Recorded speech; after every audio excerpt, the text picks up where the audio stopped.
parties parce que lorsque j'ai préparé l'étude, je me suis rendu compte que si on le faisait en une seule partie, ça serait très long. Ça prendrait bien 1h30, 2 heures. Et en plus, notre capacité d'attention est limitée quand même. Donc, c'est mieux de le faire en 2 fois. Alors, je ne sais pas si vous êtes très au clair avec ce qu'est le tribunal de Christ. Vous le voyez dans la parole de Dieu, vous avez certainement des éléments propres de réflexion, mais je me suis rendu compte que ce n'était pas très clair parmi les chrétiens, parmi les croyants. Il y a par exemple le grand trône blanc, et ça c'est encore autre chose que le tribunal de Christ. Donc on se rend compte qu'il y a plusieurs jugements dans la parole de Dieu. Vous vous souvenez, le premier jugement dont on a parlé déjà, qui était le commencement de tout le reste. Est-ce que vous vous souvenez? Il y a 15 jours. Il fallait commencer par celui-ci. Le jugement sur le péché à la croix. Voilà, le jugement sur le péché à la croix. Donc ça, c'est ce qu'on a vu, le premier jugement qu'on peut découvrir dans la parole de Dieu, et celui-ci est vraiment la base de tout le reste. Alors, le tribunal de Christ est l'une des vérités les plus solennelles et les plus négligées de l'enseignement biblique. Je dirais que dans une époque où le christianisme est souvent réduit à une simple assurance de salut, sans responsabilité, notez bien, sans responsabilité, cette doctrine nous rappelle une réalité incontournable. Chaque croyant devra rendre compte de sa vie devant le Seigneur Jésus-Christ. Chaque croyant devra rendre compte de sa vie devant le Seigneur. Il faut bien noter, et j'y reviendrai plusieurs fois, qu'il ne s'agit pas d'un jugement pour déterminer notre destinée éternelle.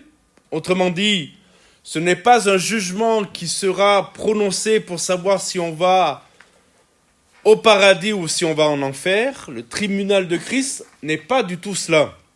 Cette question a été réglée définitivement à la croix pour tous ceux qui ont placé leur foi en Christ. C'est pour ça qu'il fallait commencer par le jugement sur le péché à la croix, pour comprendre que ce jugement qui devait tomber sur nous est tombé sur notre Seigneur Jésus. Donc, le tribunal de Christ concerne autre chose que le jugement pour le salut ou la perdition. Le tribunal de Christ, c'est l'évaluation de notre fidélité, la révélation, et notez-le, on en parlera en détail, de nos motivations, car le Seigneur ne juge pas simplement le quoi, il juge aussi le pourquoi. Et la récompense ou la perte selon la manière dont nous avons vécu notre vie chrétienne. C'est un événement eschatologique. Est-ce que quelqu'un peut m'expliquer ce que veut dire eschatologique? Voilà, je parle pas le bébé, mais ça doit être ça. C'est quoi un événement eschatologique? C'est quoi l'eschatologie? Alors, on fait un peu de vocabulaire théologique à ces études. Eschatologie, c'est ce qui est en rapport avec les temps de la fin. L'eschatologie. Donc, c'est un événement eschatologique, c'est-à-dire lié à la fin des temps. Écoutez bien, cet événement-là se déroulera après l'enlèvement de l'Église. Savez-vous que l'Église va être enlevée? Le Seigneur revenant dans les nuées, il reviendra, comme il l'a dit à ses apôtres dans Acte 1, de la même manière qu'il a été, il est monté au ciel dans une nuée, il reviendra de la même manière. Et vous savez que les morts en Christ, ceux qui sont décédés en ayant Christ comme sauveur, ressusciteront premièrement, et nous, les vivants, disait l'apôtre, nous les rejoindrons pour aller auprès du Seigneur. Donc c'est ce qu'on appelle l'enlèvement de l'Église. Et le tribunal de Christ, vous comprendrez pourquoi tout à l'heure, de toute évidence, ne pourra avoir lieu qu'après l'enlèvement de l'Église. Car avant l'enlèvement de l'Église, seul le Seigneur sait qui sont ses enfants et qui ne le sont pas. Est-ce que vous êtes conscient de cela? Tant que Jésus n'est pas revenu, l'Écriture nous donne des informations précises nous montrant qu'il peut y avoir avec le blé de l'ivraie. Donc, dans un local comme celui-ci que nous avons coutume d'appeler l'église, mais l'église, c'est pas le local, l'église, c'est ceux qui appartiennent à Jésus-Christ. Eh bien, dans une église comme celle-ci, eh bien, Dieu seul sait qui est vraiment à lui et qui ne l'est pas. Et celui qui est à Christ le sait aussi. Mais seulement lorsque l'église aura été enlevée, ce tribunal pourra avoir lieu. C'est un moment solennel. Tous les chrétiens, sans exception, comparaîtront devant Jésus-Christ. La vérité sera révélée dans toute sa lumière. Rien ne restera caché. Chaque action, chaque parole, savez-vous que nous serons jugés sur chaque parole? Quand je réalise cela, je suis obligé de demander au Seigneur qu'il veille sur ma parole, sur ce que je dis. Parce que je devrais rendre des comptes et vous devez rendre des comptes sur tout ce qu'on dit. Donc chaque action, chaque parole, chaque motivation du cœur sera passée au crible, au regard pénétrant de Christ, parce que vous savez que notre Seigneur Jésus voit bien au-delà des apparences. Alors, si nous réalisons cela, mes frères et sœurs, cela devrait transformer radicalement notre manière de vivre aujourd'hui. Quand on réalise qu'on va devoir rendre compte à Dieu et à Jésus-Christ pour toute action, toute parole, toute motivation du cœur, nous allons être devant Jésus et il va nous demander des comptes. Je crois que quand on réalise cela devrait transformer notre manière de vivre. Qu'en pensez-vous? On va faire attention. Alors si nous savons que nous devrons rendre compte, comment pourrions-nous vivre notre vie chrétienne dans la légèreté, dans le compromis ou dans l'indifférence spirituelle? Le Seigneur permet, au travers certainement de ses études, qu'on saisisse certaines choses, pas simplement au niveau de l'intellect, mais au niveau du cœur, peut-être pour réviser certains comportements. Alors on avance et on se pose la question ce soir, qui est jugé au tribunal de Christ? Les croyants seulement. Qui est jugé? Les croyants. Le tribunal de Christ est exclusivement réservé aux enfants de Dieu, à ceux qui ont accepté Jésus-Christ. J'ai mis un ordre et il n'est pas anodin cet ordre, à ceux qui ont accepté Jésus-Christ comme Seigneur et Sauveur. Notez, il faut les deux. Pas comme Sauveur, mais aussi comme Seigneur. Car Christ est notre Sauveur, alléluia, mais il est aussi notre Seigneur. Ce ne sont pas les incroyants qui comparaîtront à ce jugement. Le jugement des incroyants aura lieu, et c'est ce qu'on appelle le grand trône blanc. Le grand trône blanc ne concerne pas les croyants, mais concerne les incroyants. Vous avez quelques références, vous pourrez le lire dans Apocalypse chapitre 20, versets 11 à 15. Et écoutez bien, le grand trône blanc sera un jugement de condamnation éternelle. L'apôtre dit, il est réservé aux hommes de mourir une seule fois. Connaissez ce verset? À l'exception de ceux qui ressuscitent. Lazare, il est mort 2 fois. La première fois, il est ressuscité, la deuxième fois, il n'est pas ressuscité. Mais en général, il est réservé aux hommes de mourir une seule fois. Et vous connaissez la suite? Après quoi vient le jugement? Ah, quel jugement? Le grand trône blanc.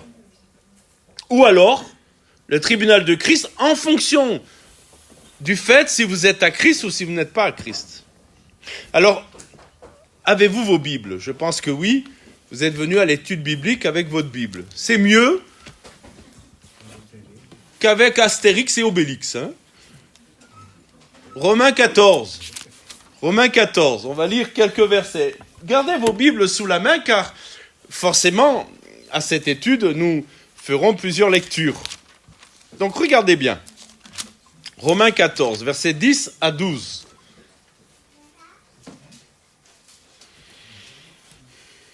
vous allez voir qu'au travers de cette étude, normalement, certains versets que vous lisez, peut-être par habitude, et même vous pourriez en donner presque le sens, vous allez vous rendre compte que ces versets prennent un relief particulier par rapport à tout ce qu'on va voir. Le but de faire ces études bibliques, c'est de réaliser que ce qu'on lit, eh bien, il y a une explication claire, qui ne l'était peut-être pas avant que nous ne fassions l'étude. Dans Romains chapitre 14, versets 10 et 12, il est dit « Mais toi, pourquoi juges-tu ton frère ? Ou toi, pourquoi méprises-tu ton frère ? Car nous comparaîtrons tous devant le tribunal de Dieu, car il est écrit « Je suis vivant, dit le Seigneur, tout genou fléchira devant moi, et toute langue donnera gloire à Dieu. Ainsi donc, chacun de nous rendra compte à Dieu pour lui-même. » Remarquez bien le « nous tous ».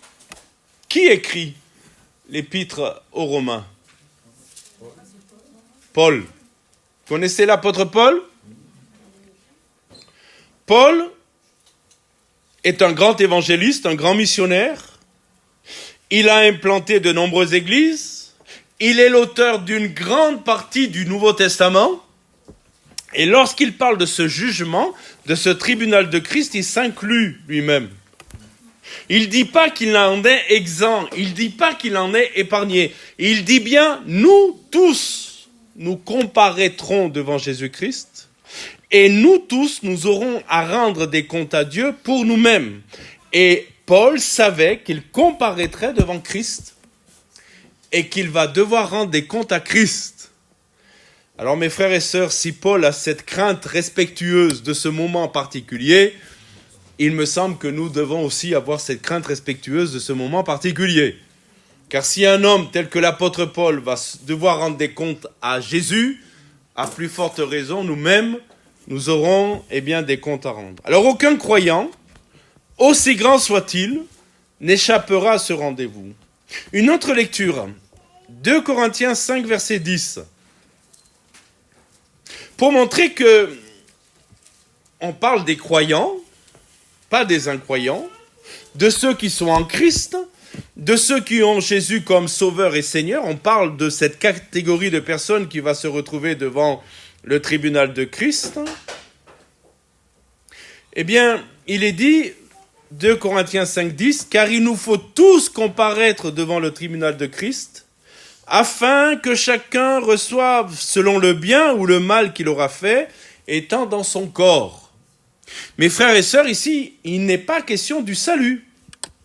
Le mal dont il est question ici, ce n'est pas une condamnation. Là, il n'est pas question du salut, il est question des récompenses. Est-ce que vous êtes conscient? Est-ce que vous savez? On n'en parlera pas ce soir parce que, comme je l'ai dit en introduction, ça serait trop long. Mais savez-vous que nous allons avoir des récompenses dans le ciel? Non, vous ne le saviez pas? Et que nous n'aurons pas tous les mêmes récompenses. Et que nous serons jugés en fonction, le texte le dit, selon le bien ou le mal. Et le mal, ce n'est pas le péché. Car vous êtes conscient avec moi qu'aucun pécheur ne peut se retrouver au ciel. Donc le mal ici, ce n'est pas le péché. Mais on en parlera tout à l'heure un petit peu. Ce n'est pas le mal concernant le péché, mais c'est le bien que j'aurais pu faire et que je n'ai pas fait. Est-ce que vous me suivez là? Le mot grec utilisé pour tribunal ici est trompeur. Parce que nous, quand nous entendons le mot tribunal, nous entendons un tribunal juridique. C'est vrai ou pas? C'est ça qu'on entend. C'est un tribunal juridique où nous passons devant un juge, peut-être avec un avocat qui va prendre la défense de notre affaire, et voilà qu'on passe devant un tribunal, on est jugé, et il y a une peine qui est prononcée ou pas. Et c'est pour ça que c'est trompeur, car le mot original ici, dans le grec, c'est le mot béma. Alors je ne l'ai pas mis pour faire le savant, j'ai mis pour que vous compreniez quelque chose. Dans la culture grecque, le béma était la tribune, pas le tribunal du juge.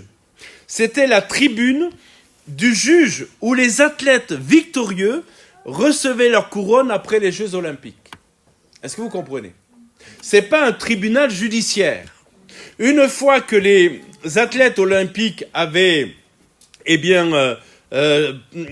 concouru à leur sport respectif, il y avait une tribune, une estrade en hauteur.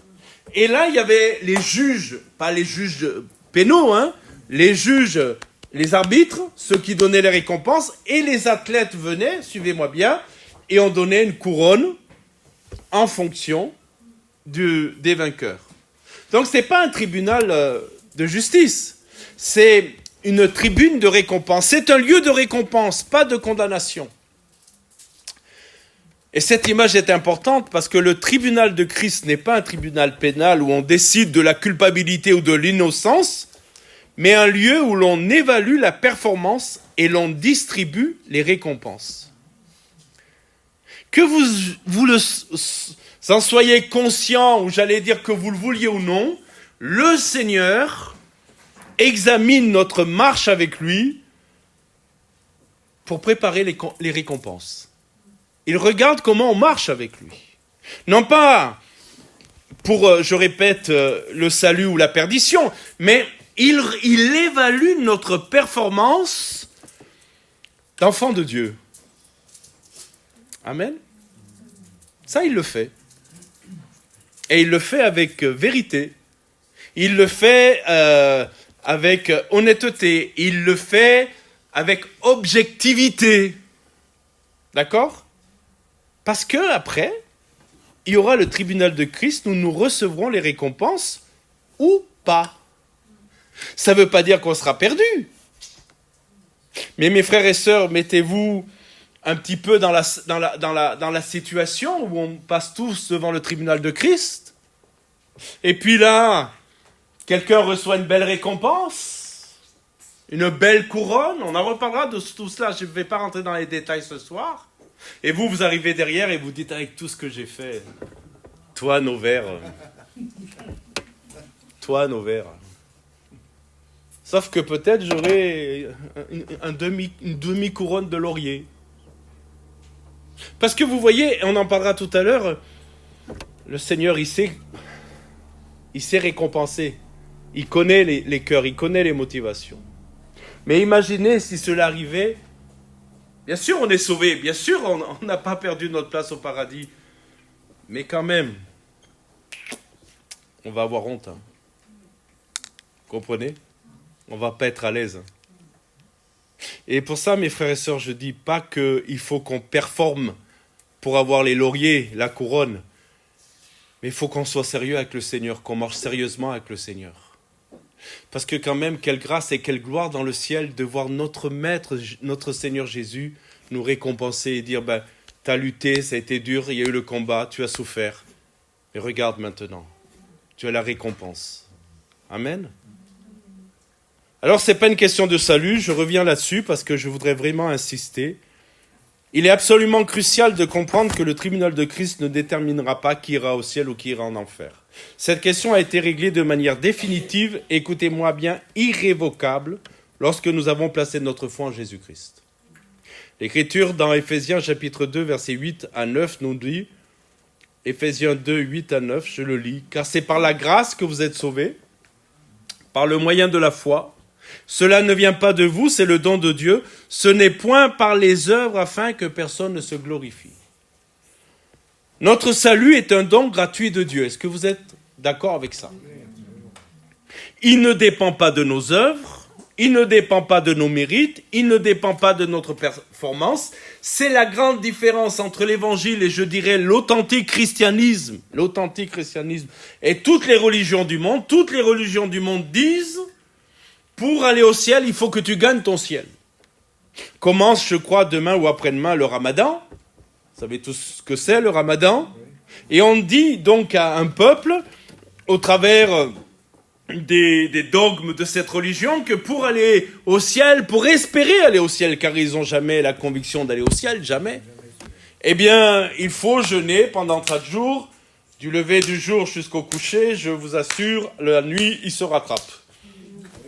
Nous, on a été en terre missionnaire musulmane, on sait que la nuit, il se rattrape. Et vous voyez, les religions Toutes les religions disent, pour aller au ciel, il faut gagner ton ciel. Il faut le gagner. L'authentique christianisme et l'évangile nous dit, tout est accompli. Jésus l'a gagné pour toi. Notre salut dépend uniquement de l'œuvre parfaite et complète de Jésus-Christ. À la croix, Christ a dit, tout est accompli. Il n'a rien laissé à faire. Il nous a rien laissé à faire. Il nous a pas dit, voilà, j'ai fait 90% des choses, maintenant il vous reste 10%. Même pas 10%, même pas 1%, même pas 0,01%, rien. Jésus a tout accompli. Alléluia. Quelle grâce, mes frères et sœurs. Pour ça que le dimanche matin, moi, je ne sais pas vous, mais je ne peux pas m'empêcher de louer le Seigneur. Je ne peux pas m'empêcher de l'adorer, de le remercier. Notre salut, il est complet et il est assuré. Dans Romains chapitre 8, c'est Paul qui proclame cette grande vérité. Il n'y a maintenant aucune condamnation pour ceux qui sont en Jésus-Christ. Parce que la condamnation, elle est tombée sur Jésus-Christ. Aucune condamnation. Le croyant en Christ ne sera jamais condamné. Amen. Jamais condamné. Jamais jugé pour ses péchés. Pourquoi ? Parce que Christ a déjà porté le jugement de nos péchés sur la croix. C'était le thème de la première étude de cette série sur les jugements de Dieu dans la Bible. Alors si le tribunal de Christ n'est pas pour déterminer le salut, qu'est-ce qu'on y jugera ? Eh bien, on y évaluera la manière dont nous avons vécu après notre conversion. Mes chers frères qui allez vous faire baptiser dimanche, si le Seigneur n'est pas revenu d'ici là, si le Seigneur est revenu d'ici là, vous montrez avec nous dans le ciel, comme on en a déjà parlé. Après dimanche, si vous refusez de vous faire baptiser, ça c'est une autre affaire. Mais, mes frères et sœurs, et je parle à mes frères qui vont s'engager avec le Seigneur, mais à chacun de nous, après notre conversion, le Seigneur va évaluer notre marche avec lui. Comment nous marchons avec lui ? Comment avons-nous géré les dons que Dieu nous a confiés ? Vous entendez bien, mes frères et sœurs ? Comment nous avons géré les dons que Dieu nous a confiés ? Personne ici ce soir ne peut dire qu'il n'a reçu aucun don. Personne. Certains en ont reçu qu'un. Fais avec le don qu'il t'a donné. D'autres en ont reçu 3. Fais avec les dons qu'il t'a donnés. D'autres peut-être en ont reçu 10. Les 1 et les 3, ne soyez pas jaloux des 10. Car plus nous avons reçu, plus il nous sera demandé. Des fois on jalouse, on dit « Ah, moi je ne jalouse pas le pianiste. C'est bien. Béni soit Dieu pour ceux qui ont des dons, des talents naturels. C'est bien. Mais ce qui compte, on le verra tout à l'heure, c'est de faire fructifier les dons et les talents que Dieu nous a donnés. Dieu nous a donné des dons. Écoutez bien, je sais que vous écoutez, vous êtes attentifs. Dieu nous a donné du temps. Et le Seigneur évalue le temps.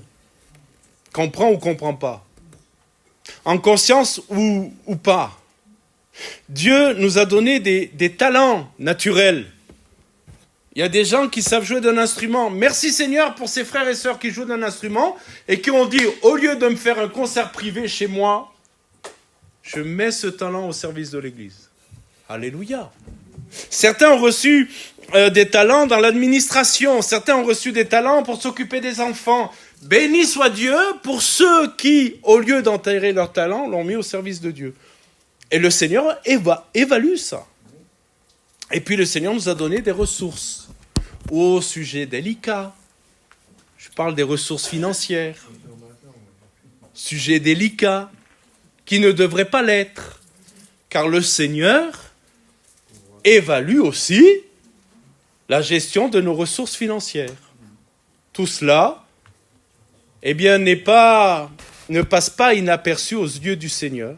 Le Seigneur va évaluer si notre service est fidèle. Et écoutez bien si nos motivations étaient pures. Alors, qui va être sur cette tribune ? Je préfère employer le mot tribune que tribunal. Qui va être sur cette tribune ? C'est Jésus-Christ en personne qui présidera ce temps de tribunal de Christ. Regardez dans Jean chapitre 5, verset 22.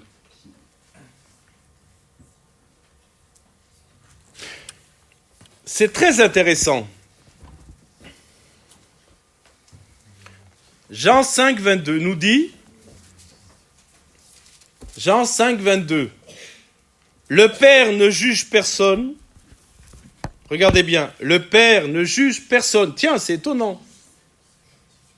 Là, on ne parle pas de la condamnation, vous me suivez, hein? On est toujours sur le tribunal de Christ, c'est-à-dire les récompenses, la marche avec lui. Le Père ne juge personne, mais le Père a remis tout jugement au Fils. C'est étonnant, ça. Le Père qui pourrait apporter ce jugement, cette évaluation, le Père remet cette évaluation au Fils. Et pourquoi le Fils? Pourquoi, non pas qu'il se dégage de cette évaluation dans le sens où il ne prend pas ses responsabilités, mais pourquoi le Père dit c'est toi le Fils qui va porter ce jugement au tribunal de Christ? Parce que Jésus est parfaitement qualifié pour juger. Est-ce que vous êtes conscients, mes frères et sœurs, que Jésus connaît d'une manière, par le vécu, je ne sais pas comment le dire, c'est pas évident à dire, c'est même pas évident à expliquer, mais Jésus connaît notre condition humaine. Parce que lui, à l'inverse du Père et du Saint-Esprit, a pris corps, s'est incarné. En s'incarnant, il a vécu comme nous. Est-ce que vous êtes conscient que Jésus a vécu comme nous? Alors, bien sûr que Dieu le Père et Dieu le Saint-Esprit, qui ont les mêmes attributs que Jésus le Fils, qui est Dieu, bien sûr qu'ils connaissent d'une manière parfaite notre vécu, mais Jésus, lui, s'est incarné. Il a pris une chair comme la nôtre. Comprenez ça? Et parce qu'il a pris une chair comme nous, il connaît nos faiblesses par l'intérieur. Vous comprenez ce que je veux dire? Il connaît nos tentations, il connaît nos luttes. Et Hébreux nous dit cela. Hébreux 4,15 nous le dit. Il est dit, car nous n'avons pas un souverain sacrificateur qui ne puisse compatir à nos faiblesses. Au contraire, il a été tenté comme nous en toutes choses, sans commettre de péché. Je rappelle ici qu'être tenté, ce n'est pas péché. Car si être tenté était péché, Jésus était un pécheur. Parce qu'il a été tenté. Hébreux nous le dit, et nous savons tous que dans le désert, lorsque le Saint-Esprit, après qu'il fut baptisé, a été amené dans le désert, vous savez pourquoi? Le texte le dit, pour y être tenté. Et Jésus a été tenté dans tous les domaines, on n'a pas le temps de l'expliquer, mais dans tous les domaines dans lesquels nous pouvons être tentés, mais sans commettre de péché. Donc, pourquoi Dieu le Père a remis le jugement à son Fils de notre marche de fidélité ou pas avec Dieu? Parce que lui, il a pris la condition humaine. Et il nous connaît parfaitement. Nous connaissant parfaitement, son jugement est vraiment clair et véritable. Mais en même temps, Christ connaît parfaitement les cœurs et les intentions. Regardez, Apocalypse 2, verset 23. Apocalypse, chapitre 2, verset 23. Rien n'est caché au Seigneur.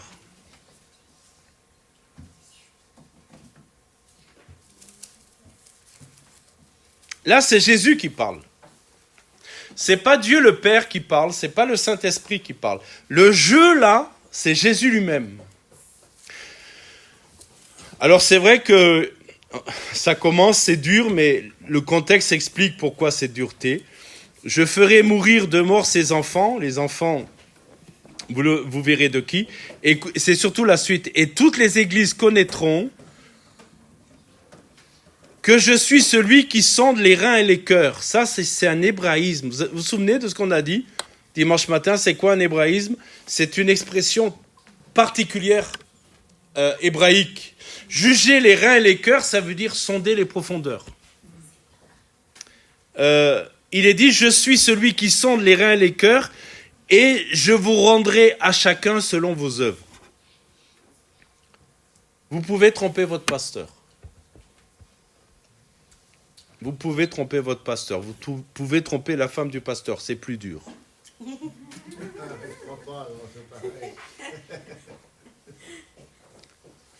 Vous pouvez tromper votre famille. Raconter des blagues à la famille. Vous pouvez tromper votre église. Vous pouvez vous tromper vous-même. Je disais aux futurs baptisés, c'est la pire des tromperies, ça, se tromper soi-même, pas être vrai avec soi-même. Mais vous ne pouvez pas tromper Christ. Vous ne pouvez pas tromper Christ. Il voit tout, il sait tout, il connaît les pensées les plus secrètes, il connaît nos motivations les plus cachées, il connaît nos intentions les plus profondes. Ce juge-là, il est parfait, vous êtes conscient de ça? Il est parfait, il est juste, il est omniscient, et tout sera mis à la lumière, tout. Alors maintenant, avançons, pourquoi ce jugement? Pourquoi est-il question dans la Bible de ce jugement? Je répète, enseigner et répéter, a dit quelqu'un, donc je répète, c'est pour évaluer la fidélité et les œuvres. Chaque croyant a reçu de Dieu des dons, je répète, du temps, des ressources matérielles, des opportunités de service, des talents naturels. Est-ce qu'on comprend ce soir que nous sommes les gestionnaires, pour employer un terme biblique, nous sommes les économes de ce que Dieu nous a confié. Dieu nous a fait des dons, Dieu nous a donné des choses, et souvent je dis au Seigneur, il est assez, je vais le dire comme ça, Dieu est à foi en nous. Hein. Est-ce que vous me suivez? Nous, on a foi en lui, mais lui, il a foi en nous. Hein. Il nous donne des talents, il nous donne des ressources, il nous donne du temps, il nous donne des dons spirituels, il nous donne plein de choses. Et il dit, je parie qu'ils vont bien s'en servir. Il met sa foi en nous. Vous me suivez là? Il croit en nous. Il dit, je leur donne ça et je sais qu'ils vont bien l'utiliser. Quel privilège, hein? Quelle grâce. Et en fait, nous ne sommes que les gestionnaires, les économes de ce que Dieu nous a confié. Et le tribunal de Christ, c'est le moment où notre gestion sera évaluée. Est-ce que vous connaissez, sans qu'on la lise, est-ce que vous vous rappelez de la parabole des talents? Vous vous rappelez, dans Matthieu 25. On ne va pas la lire, hein, mais ça illustre exactement ce que je viens de dire. Le maître, vous savez, dans cette parabole, confie des talents, c'est une monnaie de l'époque, à ses serviteurs avant de partir en voyage. Il va les laisser. Lui, il va partir. Il va aller à l'étranger. Il part en voyage. Mais avant de partir, il donne des talents. Vous savez qu'il ne donne pas le même nombre de talents à tous. Il part de 1 pour finir à 10. Et à son retour, il demande des comptes. Ah, nous parlions des comptes à rendre. À son retour, rappelez-vous de tout à l'heure ce qu'on disait, ce tribunal de Christ aura lieu à son retour. Le Seigneur, au travers de cette parabole, nous dit qu'il va quitter ce monde, il va quitter cette terre. Il va aller à l'étranger. Le ciel, c'est l'étranger pour nous. Puis un jour, il va revenir. Et quand il va revenir, il nous a donné des talents. Il va nous dire, qu'est-ce que vous avez fait de vos talents? Qu'est-ce que vous en avez fait? Alors, certains les ont fait fructifier. Ceux qui leur a été confiés, ils les ont multipliés.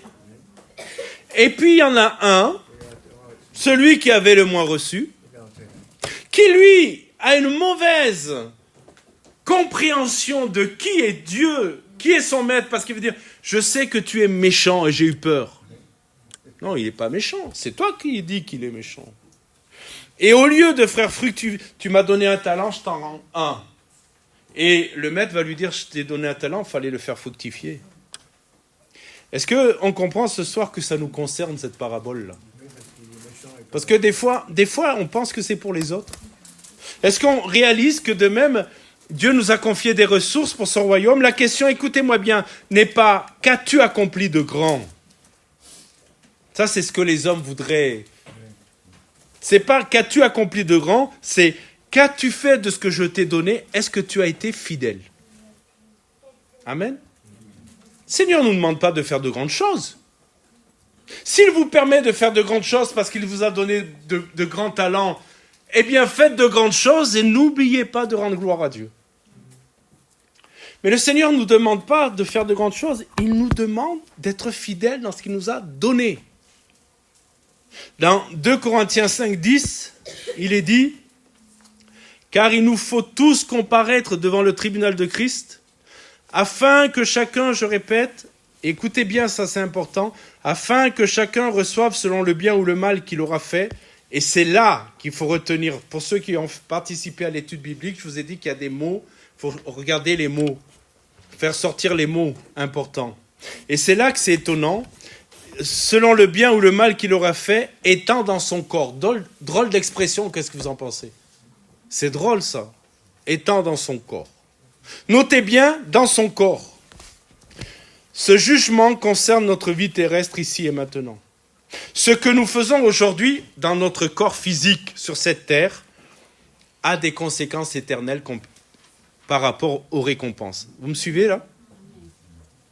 Un jour, quand on avait des réunions le dimanche après-midi d'évangélisation et qu'on saluait les gens le dimanche matin, il y avait toujours une sœur qui me disait « On ne pourra pas être là cet après-midi, mais on est avec vous en esprit. » Alors je lui disais « Amenez votre corps avec !» Mais oui, mes frères et sœurs. On peut dire, je suis avec l'église, mais on ne te voit jamais. Je suis avec vous. Vous me suivez là? Je suis avec vous en esprit. Je suis avec vous de tout mon cœur. Mes frères et sœurs, il faut y être aussi avec notre corps. Parce que c'est en son corps, dit l'Écriture, que nous serons jugés. Et des fois, il faut amener son corps aussi. Amen. Ce soir, vous avez amené votre corps. Peut-être vous l'avez bougé. Votre corps, il était intéressé par le canapé et le match de je sais pas quoi qu'il y avait à la télé ou je sais pas trop quoi. Eh bien, vous avez bougé votre corps. Parce que c'est avec notre corps qu'on sert le Seigneur. Nos choix quotidiens, nos actions ordinaires, notre fidélité dans les petites choses, tout sera évalué. Maintenant, pour avancer, et c'est important, le tribunal de Christ ne se limitera pas à une évaluation de nos actions extérieures. Il y aura une révélation profonde et complète de nos motivations intérieures. 1 Corinthiens 4, 5, regardez bien. Est-ce que vous aimez la parole de Dieu? Est-ce que vous l'aimez? Moi, plus je l'étudie, plus je l'aime. Et plus je remarque des subtilités. Dieu est subtil. Hein. Dieu est subtil. Oh, des fois, il est clair. Hein. Regardez, 1 Corinthiens 4, 5, vous y êtes? C'est pourquoi ne jugez de rien avant le temps. Tiens, pourquoi on dit avant le temps? Ne jugez de rien avant le temps. Jusqu'à ce que vienne le Seigneur, rappelez-vous, lors de son retour, qui mettra en lumière ce qui est caché dans les ténèbres, et écoutez bien, qui manifestera les desseins des cœurs. Alors chacun recevra de Dieu la louange qui lui sera due. Le Seigneur nous dit, ne jugez de rien avant le temps. Je vais le dire comme ça, ne vous laissez pas tromper par les apparences. Vous êtes avec moi? C'est ce que dit le texte. Hein? Ne vous laissez pas tromper par les apparences. Attendez le temps avant de juger. Quel temps? Le temps où le Seigneur mettra en lumière ce qui est caché dans les ténèbres, mais surtout manifestera le dessein des cœurs. Dieu ne juge pas seulement ce que nous faisons, mais pourquoi nous le faisons. Amen. Écoutez bien, Dieu ne juge pas seulement ce que nous faisons, le quoi, mais il juge le pourquoi. Un acte qui semble généreux peut n'avoir aucune valeur éternelle s'il a été accompli pour la gloire personnelle. ou pour être vus des hommes, pour obtenir leur approbation. Regardez, Jésus en parle dans Matthieu 6, versets 1 à 2. Jésus a dénoncé cette hypocrisie de vouloir paraître devant les hommes. Matthieu 6, versets 1 à 2. Il est dit, là il est écrit, attention aux œuvres faites pour être vues. Gardez-vous de pratiquer votre justice devant les hommes pour en être vus. Regardez bien, autrement vous n'aurez point de récompense. Vous vous rappelez que le tribunal de Christ, c'est le tribunal des récompenses ? Donc gardez-vous de pratiquer votre justice devant les hommes pour en être vus, autrement vous n'aurez point de récompense auprès de votre Père qui est dans les cieux. Lors donc que tu fais l'aumône, ne sonne pas de la trompette. Pasteur, aujourd'hui, j'ai fait un don de 1 000 €. Non, tu fais un don de 1 000 €, ça reste entre toi et Dieu. Amen. Lors donc que tu fais l'aumône, ne sonne pas de la trompette devant Dieu, comme font les hypocrites dans les synagogues et dans les rues, afin d'être glorifiés par les hommes. Écoutez bien, en vérité, je vous le dis, ils reçoivent leur récompense. Écoutez-moi bien, suivez-moi bien, s'ils reçoivent leur récompense là,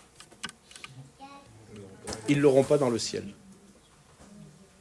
C'est quoi la récompense qu'ils vont recevoir ? L'approbation des hommes. Les applaudissements de la foule. La gloire temporaire. Un jour, j'ai lu cette histoire d'un homme de Dieu qui était en visite dans une église. C'était dans un moment de réveil dans les années 1800 et quelques comme ça. Et puis, il est reçu chez une sœur. La sœur le reçoit. Et puis, à chaque fois qu'il se trouve à table avec elle, eh bien, à chaque fois avec sa femme, ce serviteur de Dieu, il entend cette femme dire « je fais ceci, dans l'église, je fais ceci ». À un moment donné, il se dit, l'église ne tourne pas sans elle, quoi. C'est pas possible, quoi. Elle fait tout. Et il a fait un truc de fou. Le dimanche au culte, il a demandé à cette sœur de se lever. Et il a dit, je voudrais qu'on applaudisse, qu'on encense la sœur, parce que depuis que je suis chez elle, elle me dit qu'elle fait le ménage, elle fait tout. Et les gens sont pris au jeu, ils ont applaudi. Et cette sœur témoignera après qu'elle a eu honte. Pourquoi, pasteur, vous avez fait ça ? Il dit, j'ai appliqué ce que Jésus a dit. Vous vouliez le suffrage ? Vous vouliez les applaudissements ? Vous les avez eus. Mais dans le ciel, ne vous attendez à rien. Est-ce que vous comprenez ? C'est terrible, hein ? C'est terrible. Vous savez, pensez à toutes ces personnes dans l'église qui servent. Jamais vous les connaissez pas ? Vous savez pas ? Il y a des gens qui restent dans l'anonymat. Jamais vous en entendrez parler. Et puis il y en a d'autres. Je ne parle pas de notre église, gloire à Dieu. Dieu est bon. Mais il y en a d'autres, parfois, ils font la vedette, non ? Je ne parle pas de notre église, je répète, ne me regardez pas comme ça. Mais ils chantent. C'est le nombre de j'aime qu'ils ont sur Internet, le nombre de fans qu'ils... Vous êtes conscients de ça ? Il y a les pasteurs, ils prêchent. Il y a 4000 personnes qui m'ont fait ça. Mes frères et sœurs, le Seigneur, il sonde nos motivations.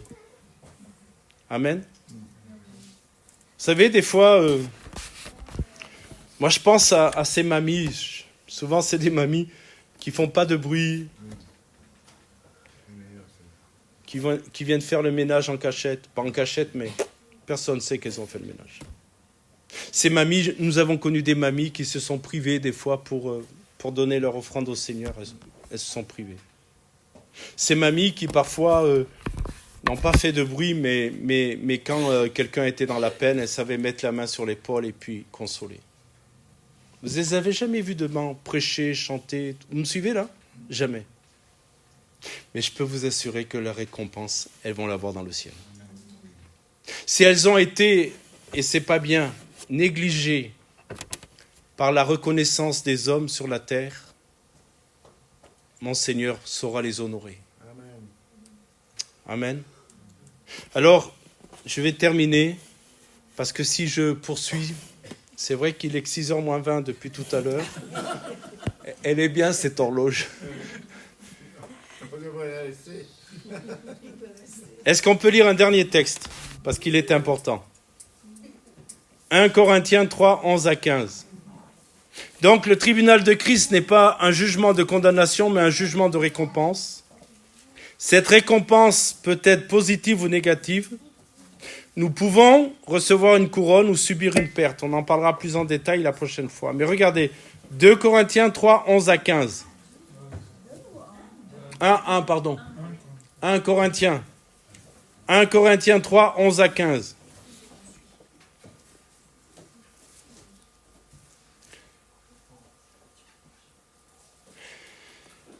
« 1 Corinthiens 3, 11. Car personne ne peut poser un autre fondement que celui qui a été posé, savoir Jésus-Christ.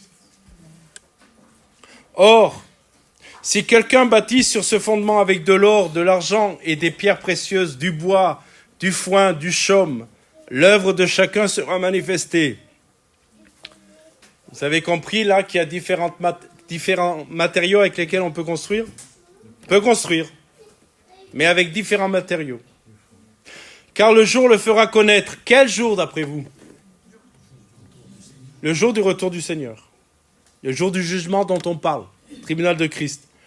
Parce qu'elle sera révélée dans le feu. Et le feu éprouvera ce qu'est l'œuvre de chacun. Si l'œuvre bâtie par quelqu'un sur le fondement subsiste, il recevra une récompense. Est-ce que vous êtes conscient que le chaume, le bois et le foin sera consumé? D'accord? Il perdra sa récompense, pas son salut. D'accord? Pas son salut, sa récompense. Pour lui, il sera sauvé comme au travers du feu. Et qu'avez-vous compris, vous? Il sera sauvé comme au travers du feu. Dites-moi, qu'est-ce que vous aviez compris, vous, quand vous lisiez ce texte, avant de le contextualiser dans ce qu'on est en train d'étudier? Dites-moi, vous aviez compris quoi? Qu'est-ce qu'on entend le plus souvent? On sera sauvé avec peine, on sera sauvé au dernier moment, on passera au travers du feu. Hein? À un cheveu. C'est ça que vous pensiez. Et c'est ça qui est enseigné. Mais c'est pas ça que le texte dit. Le texte nous parle des récompenses. Le texte nous parle pas du salut. Il sera sauvé comme au travers du feu, c'est-à-dire que tout le matériau, les matériaux avec lesquels il a construit passera par le feu et sera réduit à néant. Il sera sauvé. Mais le feu anéantira tout ce qu'il a construit, si c'est du bois, du foin ou du chaume. Alors, certains utilisent l'or, l'argent et les pierres précieuses. De quoi ça parle, ça? Ça parle des matériaux précieux et durables qui représentent les œuvres de qualité spirituelle, faites dans l'obéissance, l'amour, la pureté de motivation. Je rappelle, le Seigneur juge le quoi et le pourquoi. Et le feu, c'est le bois, le foin, le chaume, c'est les matériaux périssables qui représentent ces œuvres sans valeur éternelle. Est-ce que vous, écoutez-moi bien, est-ce que vous croyez qu'on peut servir Dieu et être égoïste? Si, on peut. C'est pas normal, mais on peut. Est-ce que vous croyez qu'on peut servir Dieu et être orgueilleux? Oui. C'est pas normal, mais on le peut. Est-ce que vous croyez qu'on peut servir Dieu par la chair et pas par l'esprit? Oui. Est-ce que vous croyez qu'on peut servir Dieu sans amour? Oui. C'est pas normal. C'est pas ce que Dieu veut. Est-ce que vous me suivez? C'est le bois, c'est le chaume et c'est le foin. Et le feu éprouvera la nature de toutes nos œuvres. Rappelez-vous, et je termine, ce n'est pas un feu de punition, mais un feu de révélation et un feu de purification. Il consumera tout ce qui est superficiel, charnel, égoïste. Seul ce qui a été fait pour la gloire de Dieu avec des motivations pures subsistera. Vous savez, je vous souhaite que le Seigneur se serve puissamment de vous. Amen, vous le souhaitez aussi? Souhaitez-le à votre voisin, souhaitez-le à votre voisine. Moi, je veux bien que le Seigneur se serve puissamment de toi.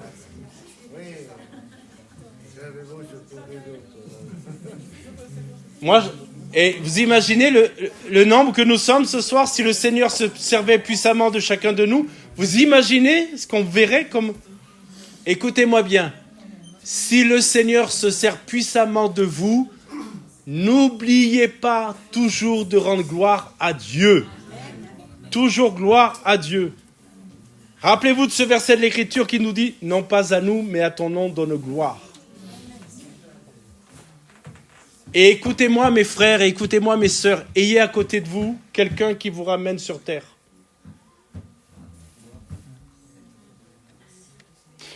Moi j'ai une épouse qui me ramène sur terre. Elle a un don. C'est pour ça qu'elle a été placée à côté de toi. Peut-être. Pas que pour ça. Pas que pour ça. Mais quand des fois, vous savez, nous les hommes, allez, soyons honnêtes, Oui. on évite le ballon de baudruche. Oui.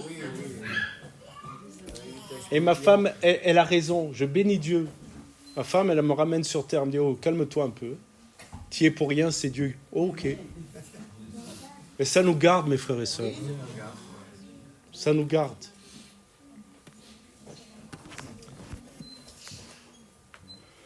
Alors, mes frères et sœurs, on poursuivra la prochaine fois, on parlera des critères et des récompenses. Les couronnes. Vous savez qu'il y a plusieurs couronnes dans la Bible? Chez le dentiste aussi, vous allez me dire, mais non, c'est pas les mêmes.